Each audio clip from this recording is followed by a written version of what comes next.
Hello friends, welcome to my channel. Friends, TS intermediate first year అలాగే second year results రేపు మనకి release చేయబోతున్నారు. So మరి ఈ వీడియోలో ఎలా మనం రిజల్ట్స్ చెక్ చేసుకోవాలో, అలాగే ఏ టైంకి రిలీజ్ చేస్తారో ఈ వీడియోలో తెలుసుకుందాం. వీడియోని అయితే అక్కడ స్కిప్ చేయకుండా వినండి. రిజల్ట్స్ మనం సింపుల్గా చెక్ చేసుకోవడం కోసం నేను డిస్క్రిప్షన్లో లింక్ అయితే ఇస్తాను, అఫీషియల్ వెబ్సైట్ది. మీకు ఆ లింక్పై క్లిక్ చేయగానే ఈ విధంగా ఓపెన్ అవుతుంది. ఇక్కడ మనకి రిజల్ట్స్ అని ఉంది కదా, సో అక్కడైతే మనం క్లిక్ చేయాలి.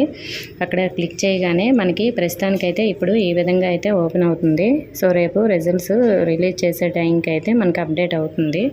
ఇలా మనకి ఇక్కడ ఫస్ట్ ఇయర్ అలాగే సెకండ్ ఇయర్ రిజల్ట్స్ అనేది అక్కడైతే చూపిస్తుంది. సో మరి మీకు ఏ ఇయర్ రిజల్ట్స్ కావాలంటే ఆ ఇయర్ సెలెక్ట్ చేసుకొని మీ యొక్క hall ticket number, date of birth enter చేసి మీ యొక్క రిజల్ట్స్ అనేవి చెక్ చేసుకోవచ్చు. అలాగే వీటితో పాటు ఇంకా కొన్ని లింక్స్ అయితే ఇస్తాను. మీకు ఏ లింక్లో అయితే ఓపెన్ అయితే ఆ లింక్లో మీరు చెక్ చేసుకోవచ్చు. అలాగే వెయిటింగ్ న్యూస్లో కూడా మీరు అయితే చెక్ చేసుకోవచ్చు. రిజల్ట్స్ మనకి రేపు 12 గంటలకు అయితే రిలీజ్ చేస్తారు. ఇంకా ఏమైనా డౌట్స్ ఉంటే కామెంట్ చేయండి. ఇన్ఫర్మేషన్ నచ్చితే వీడియోని లైక్ చేసి మీ ఫ్రెండ్స్కి షేర్ చేయండి. మన ఛానల్ని సబ్స్క్రైబ్ చేసుకోండి. Thank you for watching.